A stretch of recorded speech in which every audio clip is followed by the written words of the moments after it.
Hey soccer fans, Nick here with the Feed the Fire podcast where we're talking Major League Soccer and the Chicago Fire. In today's episode, we are going to look forward to the MLS Cup Playoffs, look at the scenarios where Chicago could end up. They're probably going to end up in the 8th spot, but there are scenarios where they end up in the 9th spot, the 7th spot, and yes, even the 6th spot if some other results go their way. We're going to take a look at the tiebreaker procedures and also take a look at some MLS Cup playoff trivia. First, I want to remind everyone to please go out and support our sponsor, Skira Icelandic Spring Water, available at your local 7-Eleven. Make sure you get those vocal cords hydrated to cheer your team on decision day and into the playoffs.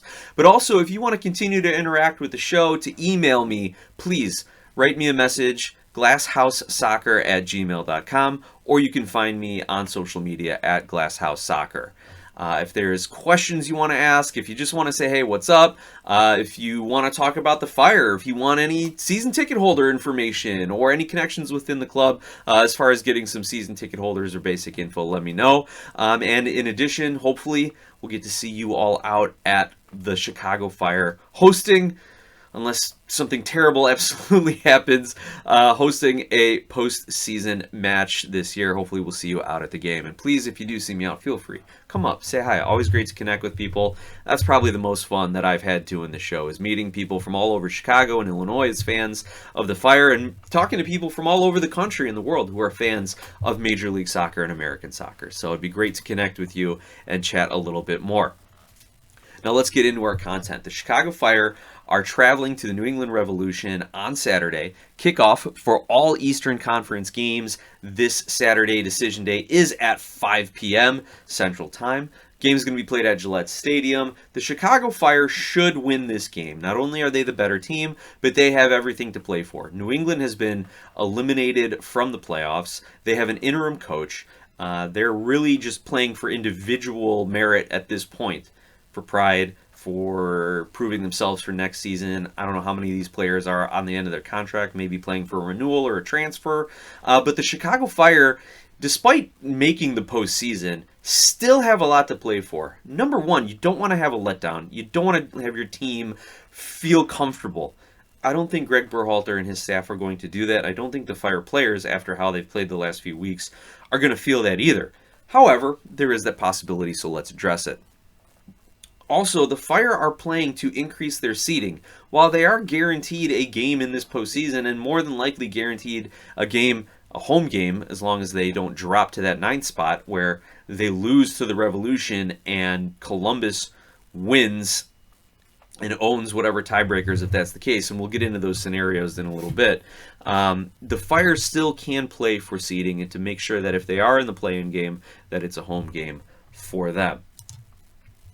Real quick, before we dive into the playoff scenarios, actually, I'm going to bump that to the end. We're here to talk playoff scenarios. Let's talk playoff scenarios. So right now, in the Eastern Conference, the Chicago Fire are in 8th on 52 points with 1 game remaining.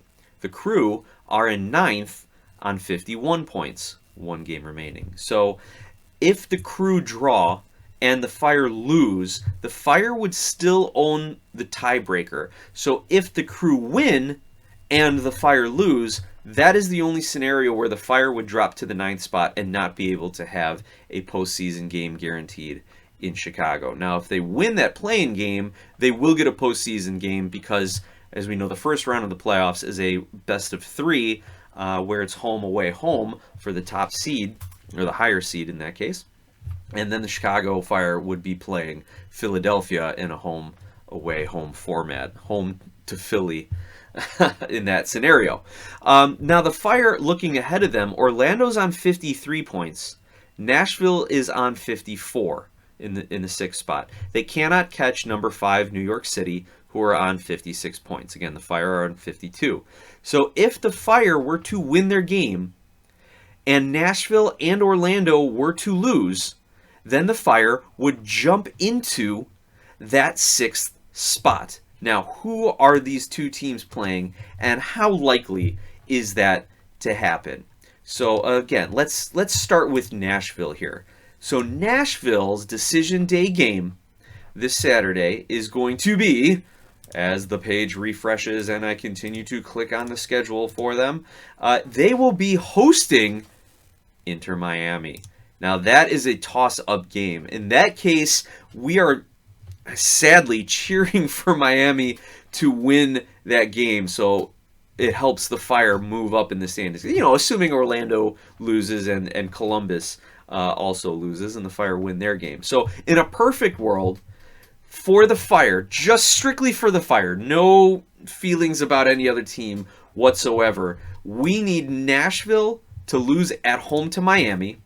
We need Orlando to lose on the road to Toronto or draw Toronto, because the Fire own the first tiebreaker with Orlando, and we need Columbus to lose to the New York Red Bulls. It'd be a home match for Columbus. Now, if Columbus draws the Red Bulls and the Fire, then the Fire can do no worse than draw the Revolution to maintain their 8th spot. But if the Fire win, Nashville loses, and Orlando loses, doesn't matter what Columbus does, Chicago can jump up into that 6th spot. So how well do you think we can hit that 3-game parlay with Nashville losing at home to Miami, Orlando losing or drawing on the road to Toronto, and Chicago winning that game? That actually sounds kind of plausible. I mean, we'll see what the Miami lineup looks like. We'll see how much Nashville wants to go for it. I imagine they are going to go for it, given this random scenario that they don't want to end up falling into the 7th spot. I don't think they can fall below the 7th spot. No, because Columbus will definitely be below them. And then, they could fall into the 8th spot. If they lose and Orlando and Chicago wins, they will jump them. So Nashville should be going for this win. Orlando should be going for this win. And the Fire should be going for this win. The playoffs for these 3 teams essentially start this weekend if they want to avoid the play-in game. And avoid playing Wilfred Nance's Columbus team, even on the road or at home. That's going to be tough. And with Darlington Nagbe announcing his retirement after this season, you know Columbus is going to want to give him a good send-off. You know he's going to be playing at his absolute best. So all 3 of these teams, Nashville, Orlando, Chicago, are going to go out to win their respective games. But again, very possible that Chicago wins, Orlando and Nashville lose, and Chicago jumps up into that 6th spot. Or in that scenario, Orlando can still draw, and Chicago can jump them. Even if Nashville draws and Chicago wins, let's see, does Chicago own the tiebreakers there? No, it doesn't look like it, because here are the tie-breaking procedures here for Major League Soccer. A little different than some of the leagues around the world. The first tiebreaker, total number of wins. Total number of wins, giving a little bit of incentive for teams to go for it late in the season rather than just trying to rack up goals, right? Total number of wins is the first tiebreaker. Right now, the Fire have 15 wins. So even if they lose and Columbus wins, Columbus will be ahead of them on points, so that won't even come into play. But should Chicago lose and Columbus draw, Chicago would own that tiebreaker. They currently have 15 wins to Columbus's 13. Nashville has 16 wins, and Orlando has 14. So in order to avoid these tiebreakers, Orlando needs to win their game. If they end up with a draw, that won't help them with the first tiebreaker. It's same with Nashville. If they end up with a draw, that won't help them with the first tiebreaker. Chicago would need to win. However, if for some reason Chicago is tied on points with any of these teams, Nashville right now has the advantage. They have the first tiebreaker with 16 wins. Fire with 15, Orlando 14, Columbus 13. But then the second tiebreaker is goal differential. And right now, that is not good for the Chicago Fire. The Chicago Fire have a +8 goal differential. It's a lot better than Columbus's +2. Heck, it's about the same as Cincinnati's +9, Charlotte's +7, and New York City's +7. But Nashville is at +16, and Orlando is at +14. So unless the Fire come out with a historic performance and defeat New England 8-0, they're not going to own that second tiebreaker. So again, it's going to come back down to points if the Fire are going to jump up into that 6th or 7th position. For the sake of knowledge, the next tiebreaker, the third tiebreaker in Major League Soccer, is goals for. And this is where the Chicago Fire are outshining those teams around them. The Fire currently sit on 66 goals. And I do believe if they score 2 or 3 more, they're going to have the record for most goals in a Chicago Fire season. I forget if the number was 68 to tie it or 69 to tie it. I think. Don't quote me on that. I'll have to go back and double check that.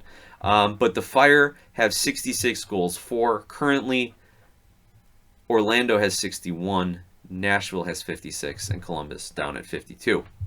As we continue down our tiebreakers, the 4th tiebreaker would be fewest disciplinary points. 5th tiebreaker, away goals differential. 6th tiebreaker, away goals. 7th tiebreaker, home goals differential. 8th tiebreaker, home goals for. And the 9th tiebreaker, if there is a tie of 2 clubs, it's a coin toss. If there are 3 clubs still tied after all these tiebreakers, then they draw lots for it. And I'd hate to have it come down to that. Now, if you do have a situation where 3 teams are all tied on points, then you will go down this list. And if they're still tied after all 8, then they'll draw lots. But if one team somehow comes out ahead, say they're still tied on number of wins, they're still tied on goal differential, but one of those 3 teams has more goals for, then that team will get the highest seed, and then the 2 teams will continue on for the next tiebreaker in the chart there. So that's how that's going to go. Now jumping back up to the disciplinary point total, here is how disciplinary points are given out throughout the course of a year. Fouls count for 1 point, technical staff warning is 2 points, a yellow card, 3 points, a second yellow card, 7 points, and a straight red is 7 points. Now, a club can only receive a maximum of 7 disciplinary points for any individual incident. So, in theory, you could get 7 for a straight red, or you could get 10 for a yellow and a second yellow. But what will not happen is you get 3 for a yellow, 7 for a second yellow, and 7 more because it turned into a red. No, you will either get 3, 7, or 10 points depending on the cards that are given. So that is how the disciplinary point system goes for Major League Soccer tiebreakers. Now looking at the playoffs, again, here's the schedule that the league has put out. Decision day is this Saturday, October 18th. The wild card match, the play-in match between the 8 and 9 seed, hosted by the higher seed, hosted by the 8 seed, will take place on Wednesday, October 22nd. And then the first round begins on Friday, October 24th. It runs through Sunday, November 9th, so they're giving them a little over a week to get those 3 games in of that first round. And I'm not sure if every game of the first round will start on the 24th, or if that's going to be moved a little bit, depending on scheduling, depending on travel, things of that nature. It does note here in MLS's article that each series will see the higher seed host the first game, the lower seed hosts the second game before returning, if necessary, to the higher seed's venue for the pivotal final game. So that's typically how it's going to go. The conference semifinals will be played on either Saturday, November 22nd or Sunday, November 23rd. Again, the 3-game elimination series is only for the first round. The conference finals, Saturday and Sunday, November 29th and 30th. And the MLS Cup will be played on Saturday, December 6th. Hosting rights for that will go to the finalist with the better regular season record. So not necessarily the higher seed in the playoffs, but the club with the better regular season record. Again, another little way that MLS is trying to encourage teams to go for wins throughout the course of the MLS season. All right, a little bit of trivia here now for our MLS historians and our trivia enthusiasts here. The MLS Cup Playoffs. Just a little trivia. I'm just pulling up the Wikipedia page and just running down some of their charts and things here. These are things you can impress your friends as you're watching the playoffs. Let's take a look at some trivia here relating to the MLS Cup playoffs. So, individual record, who is the player with the most goals scored in MLS Cup playoffs? Now, this one should be a pretty quick answer. You might want to think about it a little bit just to make sure that you've got it right. But yes, it is none other than Landon Donovan. He has 25 goals in his career in the MLS Cup playoffs. And to round out the top 5 there, Carlos Ruiz has 16, Roy Lassiter 13, Jaime Moreno 12, and Ante Razov with 11.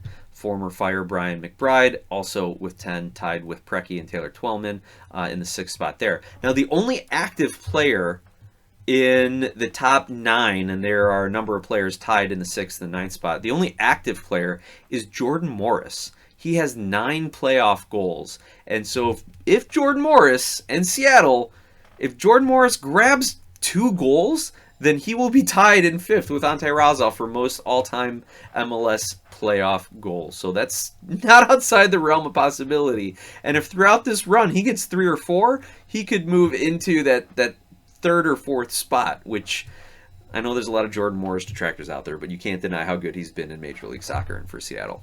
Anyway, now a little club records here. The team with the most MLS Cups, the most victories, the most trophies in this tournament here, of course, would be the LA Galaxy, adding their 5th MLS Cup last season. Behind them, it's DC United with 4, Columbus Crew with 3, and we have a number of teams sitting on 2 MLS Cups, the Dynamo, Sounders, Kansas City, and San Jose. The Chicago Fire, Portland Timbers, Toronto, Colorado, Salt Lake, Atlanta, LAFC, New York City all have 1 MLS Cup trophy. It's the New England Revolution who have the distinct privilege of appearing in 5 MLS Cups without winning a single one of them. The only other teams to appear and not win, Dallas, Red Bulls, Philly Union, all have appeared once and did not win their one chance at the Cup. Teams who have never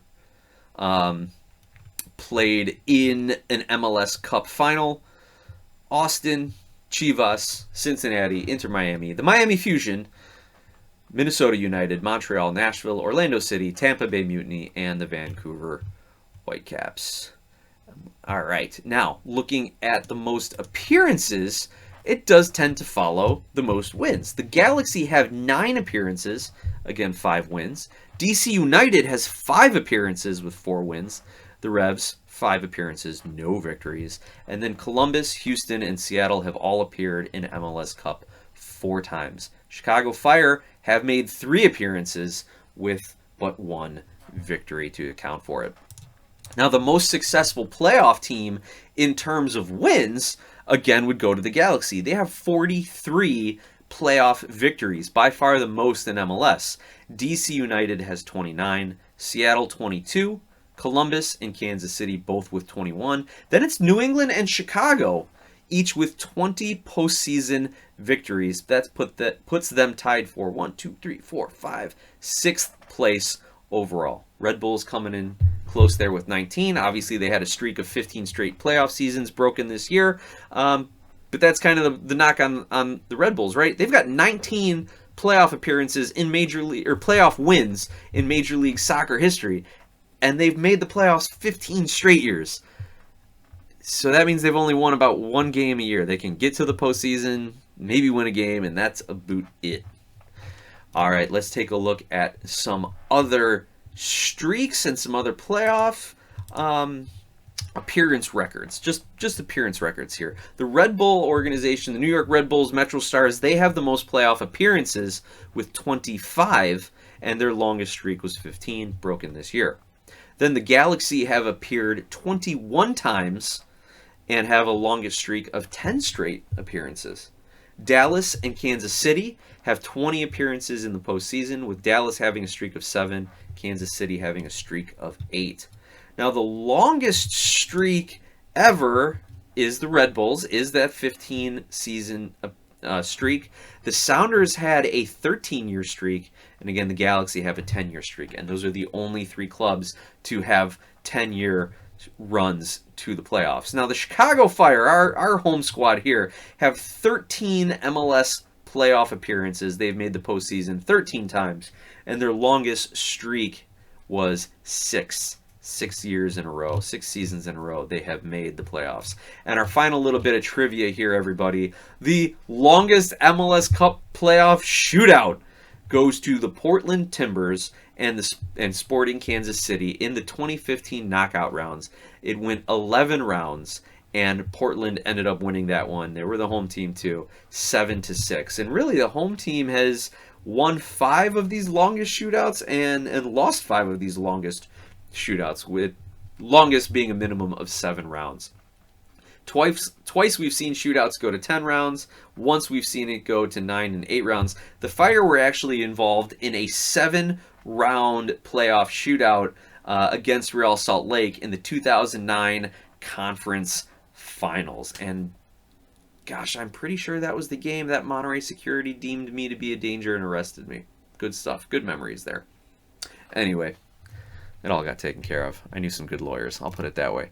All right, everybody. That's the playoff bit I wanted to tell you. One other final bit of news that came out for the Chicago Fire recently is that they will participate in the 2025? Nope, that's not correct. They will participate in the 2026 Coachella Valley Invitational Tournament. The Fire got to update the script there. It will take place February 7th to 14th at the Empire Polo Club in Indio, California. The Coachella Valley Invitational should be familiar to a lot of Fire fans. They've played there a number of times, including last season. So it is a familiar setting for the Fire, and hopefully gives them a chance to really kind of get their preseason off and get into a good spot prior to the season.